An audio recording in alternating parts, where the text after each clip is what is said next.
Alors, camarades des peuples d'Afrique, peuple du Burkina Faso, mes chers frères, c'est de l'AES.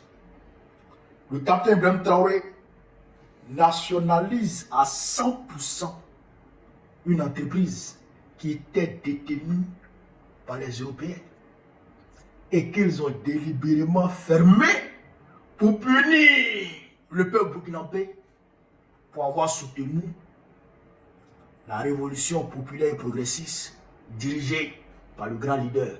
J'ai nommé ici le capitaine Ibrahim Traoré. Mais c'était mal connaître l'homme. Il a pris la décision de rouvrir, de relancer les activités. Et pour ça, il a injecté à hauteur de 20% dans le capital du centre d'entreprise. Frère, il y a président et puis il y a président. On va écouter cette vidéo et puis bon, on va décortiquer aisément et tranquillement. On est parti.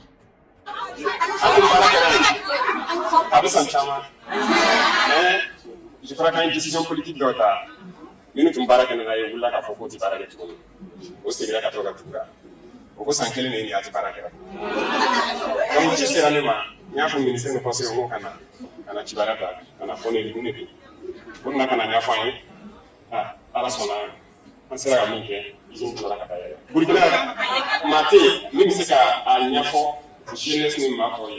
Pour que nous voulons souveraineté de la Saloma. Parce que Afrique a fait mon way, à tout barrage de la Nazaré. Au bout de l'élément, parce qu'il y a une vision politique de l'attaque autour. À ce qu'il y a des barrages. Mais puis, ils ont d'ailleurs 100% pour tout le monde. Je ne sais pas comment les barrages là. Non, je m'imagine d'ailleurs qu'à Fokama, on a fait au Macron Santa. Je ne sais pas comment les barrages là. Mais, on a barrage à faire là. Mais puis, à barrage là. Ils n'ont pas comment là. Processus n'est pas bon. À cause de ça, on a des gens, on a des gens. Antu na wabara de kena fo am kana jeunesse na ngamusu ando ngamusu ebe se sabara de am ko ko nazara fele am ka fiyo fin kana sana na ko banya ti anya ti le kala ka ni sira so sankila ti baraka mais o worom general ko sasara baraka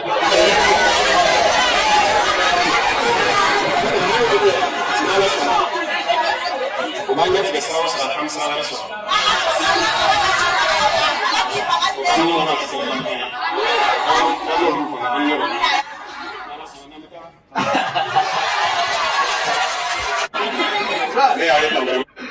Posez que le gouvernement est là.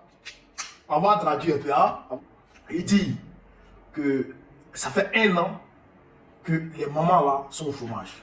Pourquoi? Parce qu'ils ont pris une décision politique qui n'a pas plu aux Blancs. Et donc les Blancs ont fermé l'entreprise pour mettre les mamans là dans le désarroi. D'accord? Donc lui, quand on lui a fait le point, il a envoyé ses ministres pour aller s'enquérir de nouvelles fraîches et de comprendre la situation réelle du terrain. Et donc quand lui a rendu compte, lui il a dit cette entreprise, il faut qu'on la relance. Donc il a pris la décision et il a fait ce qu'il devait faire. Il dit, parce que si, de la manière dont les gens ont fermé l'entreprise, si eux, ils avaient pris la décision de vendre les noix de cajou, c'est l'emploi des femmes noires qui seraient en train de vendre comme ça aux Occidentaux. Donc pour ne pas vendre l'emploi des femmes, il fallait rouvrir l'entreprise pour permettre aux femmes de bosser, d'avoir leur emploi. Et il a continué pour dire, personne ne peut apprendre la définition de la souveraineté à la jeunesse burkinabé et même les autres échelons de la société burkinabé. Voilà, les femmes là peuvent aujourd'hui expliquer à tout le monde ce qu'on appelle la souveraineté. Parce que c'est parce qu'eux, ils ont pris une décision que les gens là ont fermé l'entreprise pour punir les femmes. Donc ça veut dire qu'eux, ils n'ont pas le droit de prendre en toute souveraineté des décisions. C'est-à-dire qu'eux, en tant que dirigeants, ils n'ont pas le droit de prendre en toute souveraineté des décisions. Quand ils prennent des décisions, on punit le peuple. Mais il dit que le combat continu n'annonce pas la fin de l'antagonisme. Ah mais nous on a été créé bangay. Et puis il a dit que au Benan, au Sanzara Bank, ça veut dire que de façon littéraire, les perdus qui poursuivent là, nous on a leur cage sous notre aile. Vous comprenez? À Abidjan on dit où tu crois qu'il est caché là? C'est là où il dort. Vous comprenez? Et il a dit le combat continue. Vous comprenez? Voilà. Pouti, bon, de façon ramassée quoi. Voilà. Pouti, en gros, que le combat qui est engagé là, la souveraineté qui est engagée, parce qu'il a dit que les Blancs là, ils nous mettent des crocs en jambes. Ils nous coupent la route à ce niveau. Mais quand ils nous coupent la route, nous on trouve des moyens pour les contourner. Et puis on s'en va. En tout cas, le combat continue. Vous comprenez? Ça veut dire quoi? Ça veut dire que le capitaine... D'ailleurs, je voudrais vous faire remarquer quelque chose. L'expression sur son visage. L'expression sur son visage. Ça veut dire que le capitaine, en parlant de cette entreprise, il parle avec fierté. Et il parle avec conviction et détermination, avec arme. Parce qu'on voulait l'humilier devant le peuple burkinabé. On voulait l'humilier. Vous comprenez? On voulait faire dire à ces femmes-là que, ah, vous avez vu, non? Ils sont arrivés avec leur histoire de souveraineté là.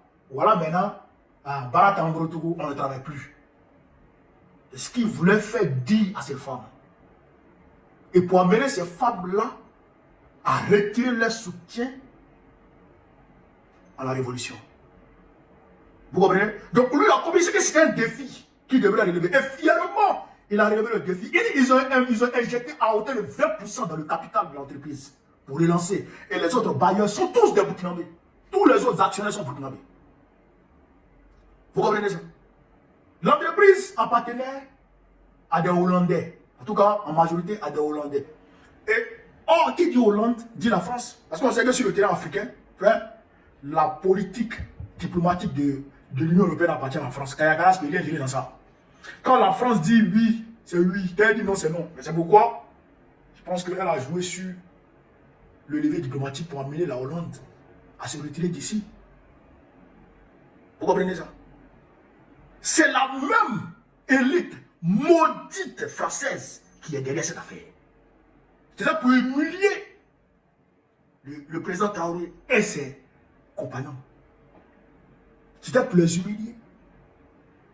Mais pour ceux qui sont ivoiriens, je dirais même pour ceux qui sont africains qui s'intéressent à la politique ivoirienne, vous savez que cela est arrivé en Côte d'Ivoire. Quand nous étions dans notre révolution, en 2010-2011, deux banques françaises ont fermé la BCC et la SGBC. Deux entreprises françaises, deux banques françaises. Le président Gbagbo a nationalisé ces deux banques. Il a nationalisé ces deux banques. Comme il a dit lui-même, il faut contourner le caillou. Et c'est ce que le capitaine Ibrahim Traoré a fait. Au lieu de rester là, parler, nous on fait ça. Il dit on va nationaliser, il se donne les moyens pour nationaliser. Je voudrais féliciter le président Traoré. Je voudrais le saluer. Je voudrais le saluer pour ce courage. Et quand nous, en Côte d'Ivoire, quand ils ont vu les Français sur le terrain diplomatique et sur le terrain, chez les camarades d'Afrique, strictement technique, que nous avons pris le pas sûr, malgré les embûches, ils sont allés soulever les armes pour nous attaquer. Vous comprenez donc? Ils sont allés soulever les armes pour nous attaquer. Ouattara a décrété des jours, personne ne travaille aujourd'hui, les Ouvriers vont au travail. Quand Diarra reste au Golf Hotel, vous commandez qui? Il reste au Golf Hotel, il demande au peuple de sortir, le peuple ne sort pas. Donc, ils étaient obligés de prendre les armes. Et ils ont pris les armes. C'est la même chose qu'ils veulent faire au Burkina Faso ici, avec leurs tentacules qui sont tapis dans l'ombre ici et là. C'est de créer des foyers de tension, des foyers de mutinerie, pour renverser le capitaine Ibrahim Traoré. Mais cela n'arrivera pas. Cela n'arrivera pas.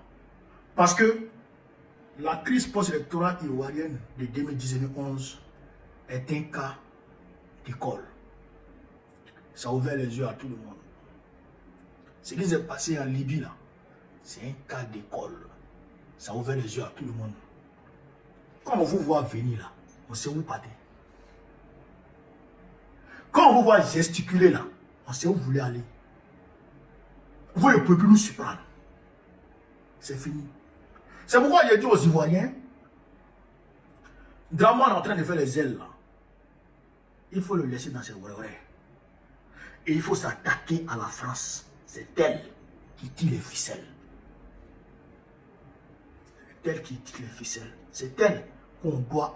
C'est comme ce que le président Bawo disait, et comme il dit toujours, il faut combattre le mal par la racine. Il faut tuer la France-Afrique en dégageant la France de la Côte d'Ivoire. Et c'est ce qui a passé. Parce que c'est la France qui est en train de tirer le ficelle dans le noir. Mais on va se voir. Le combat continue. Frère, il faut féliciter le capitaine Ibrahim Traoré. Il faut le féliciter, il faut le féliciter, il faut le féliciter abondamment, il faut l'ovationner. Et nous, on est avec ce monsieur.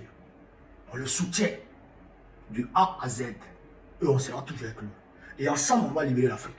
C'est de ça qu'il s'agit. Vive l'Afrique libre, vive le panafricanisme, vive tous les présidents panafricains. Babo, président Pékou,